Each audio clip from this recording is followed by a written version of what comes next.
पंढरपूर शहरातील भर वस्तीत मध्यरात्रीच्या सुमारास घरात पेट्रोलचे पेटते गोळे टाकून अख्खं कुटुंब संपवण्याचा प्रयत्न झाल्याची धक्कादायक घटना समोर आली आहे आणि यामध्ये 3 जण गंभीररित्या भाजलेले आहेत आणि त्यांना उपचारासाठी रुग्णालयामध्ये दाखल करण्यात आलेलं आहे।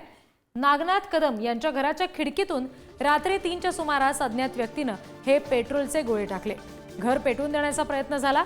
यामध्ये घरात सगळं साहित्य जळून खाक झालंय। नागनाथ कदम, योगेश कदम आणि सुबोध कदम हे गंभीर भाजले। पोलिसांकडून या सगळ्या प्रकरणाचा तपास सुरू आहे। आणखी तपशील घेऊया प्रतिनिधी माऊली डांगे यांच्याकडून। माऊली, संबंधित कृत्य करणारी व्यक्ती कोण होती समजू शकले का आणि नेमकं काय कारण यामागे होतं हे कळू शकले का? रिद्धी अगदी बरोबर आहे। काल पंढरपूर शहरातील भर वस्तीत मध्यरात्रीच्या सुमारास घरामध्ये पेट्रोलचे पेटते गोळे टाकून अख्खं कुटुंब संपवण्याचा प्रयत्न केल्याची धक्कादायक घटना समोर आली आहे। परंतु हे कृत्य केल्याची अद्यापही कारण अस्पष्ट आहे। पोलीस त्याची यंत्रणा तपास करीत आहे। सीसीटीव्ही फुटेजच्या माध्यमातून जे काही तपासणी आता पोलीस यंत्रणेच्या माध्यमातून तपास केला जातात त्याचं आपल्याला समजत आहे। जी, निश्चित।